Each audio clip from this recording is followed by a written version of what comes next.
सिर्फ निंदा करके चुप रहना ये कतई उचित नहीं है। सरकार को कड़े कदम उठाने होंगे। अगर एक भी हत्या किसी गांव में रह रहे एक गरीब बिहारी की भी होती है, वो भी उतनी बड़ी चिंता का विषय। तो एक ऐसी सोच है जो सरकारी और राजनीतिक दायरों से निकलकर बिहार को एक विकसित राज्य बनाने के लक्ष्य के साथ मैं आगे लेकर जा रहा हूँ। कहीं ना कहीं लूप है, कहीं ना कहीं तो चूक हुई है और उस चूक को ढूंढना होगा। आने वाले दिनों में बीटो के अंतर्गत हम लोग एक यूनिवर्सिटी और मल्टी स्पेशलिटी हॉस्पिटल की हम लोग शुरुआत करने जा रहे हैं। ज़मीन हम लोग देख चुके हैं, पर मेरे पास अभी वो व्यवस्था नहीं है। पर ये चिंता मेरे पार्टी, मेरे सांसदों की है।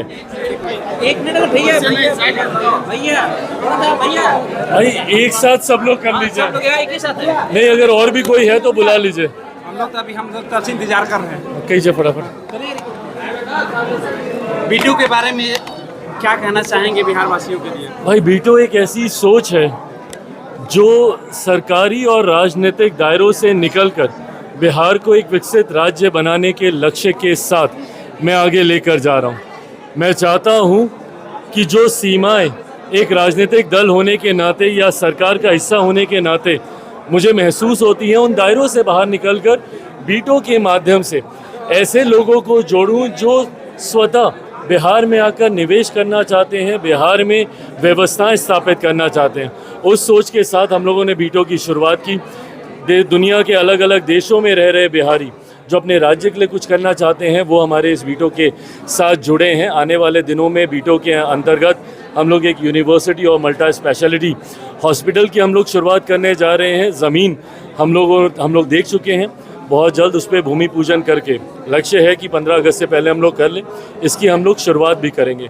तो जिस बिहारी फर्स्ट की मैं बात करता हूँ, उसको धरातल पर उतारने का बीटो एक सशक्त माध्यम है। बिहार में लगातार हो रही है। अभी एक कल रात को हत्या हुआ है बड़े व्यवसायी के पास। ये कतई बर्दाश्त नहीं किया जा सकता और सिर्फ निंदा करके चुप रहना ये कतई उचित नहीं है। सरकार को कड़े कदम उठाने होंगे, प्रशासन को मुस्तैद होना होगा। मैं खुद बहुत दुखी हूँ इस घटना से। जिस सरकार का मैं समर्थन कर रहा हूँ वो सुशासन के लिए जाने वाली सरकार है। ऐसे में अगर ऐसी घटना घटती है, और सिर्फ इसीलिए नहीं कि एक बड़े व्यापारी के यहाँ ये घटना घटी, अगर एक भी हत्या किसी गांव में रह रहे एक गरीब बिहारी की भी होती है, वो भी उतनी बड़ी चिंता का विषय है। पर यहाँ पे चिंता इसलिए बढ़ जाती हैं क्योंकि खुलेआम और एक ऐसे पॉश इलाके में जहाँ पे बगल में थाना, आसपास अधिकारी सब बगल में रह रहे हैं, वहाँ पे अगर इस घटना को अंजाम दे दिया गया, वो भी ऐसे परिवार के साथ जिनके एक सदस्य को कुछ साल पहले जिनकी हत्या कर दी गई थी। परिवार के बाद एक के बाद अटैक इस दौरान हुए। उसके बाद अगर इस तरीके की घटना घट रही है तो ये बहुत बड़ी चिंता का विषय है।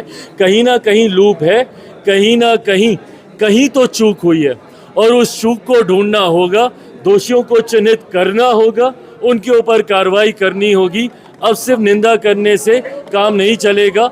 मैं एक सरकार जिसका मैं समर्थन कर रहा हूँ, उनसे भी, स्थानीय प्रशासन के भी मैं संपर्क में लंबे समय तक मैं रहा हूँ और मैं सरकार से, मुख्यमंत्री जी से भी बातचीत करके सुनिश्चित किया जाएगा कि यहाँ से कम हम लोग एक प्रेसिडेंट खड़ा करें कि भविष्य में कम से कम ऐसी घटनाओं को कोई अंजाम देने की सोच भी ना रखें। विपक्ष सवाल कर रही है कि ये कौन सी सरकार है? ये सुशासन की सरकार है जिसमें लगातार भाई सवाल खड़ा करने का मौका तो हम लोगों ने दिया ना। अगर ऐसी घटना नहीं घटती तो हम लोगों पे विपक्ष ये सवाल खड़े नहीं करते। अब ये जिम्मेदारी हम लोगों के ऊपर है कि इन सवालों का जवाब हम लोग दें और सुनिश्चित करें कि जिस सुशासन के लिए हम लोग जाने जाते हैं उसको वापस पुनः स्थापित करें। नीतीश कुमार ने जहाँ से शुरू किया था वहीं पहुँच गया। राजेश वर्मा है, उन्होंने कहा कि बिहार में लॉ एंड ऑर्डर। क्या नीतीश की पुलिस का भरोसा नहीं रहा? देखिए, कहीं ना कहीं आपराधिक घटनाओं ने चिंताएं तो बढ़ाई हैं और मैं कहता हूं, अगर मैं बिहार सरकार का मैं हिस्सा होता तो मजबूती से हम लोग इसको सरकार के भीतर भी रखने का कार्य करते। पर मेरे पास अभी वो व्यवस्था नहीं है। पर ये चिंता मेरे पार्टी, मेरे सांसदों की है। राजेश जी ने जिस बात को कहा, मैं उससे सहमति रखता हूं कि कहीं ना कहीं लॉ एंड ऑर्डर पर सवाल खड़े हो रहे हैं, उसको पुनः सेंस ऑफ सिक्योरिटी स्थापित करने की जिम्मेदारी सरकार की है। चुनावी साल ऐसे में नहीं लगता है कि काफी नुकसान पहुंच सकता है? ऐसी घटनाएं चिंता जरूर खड़ी करते हैं, पर मैं उम्मीद करता हूं कि आने वाले दिनों में परिस्थिति को नियंत्रित किया जाएगा। Thank you.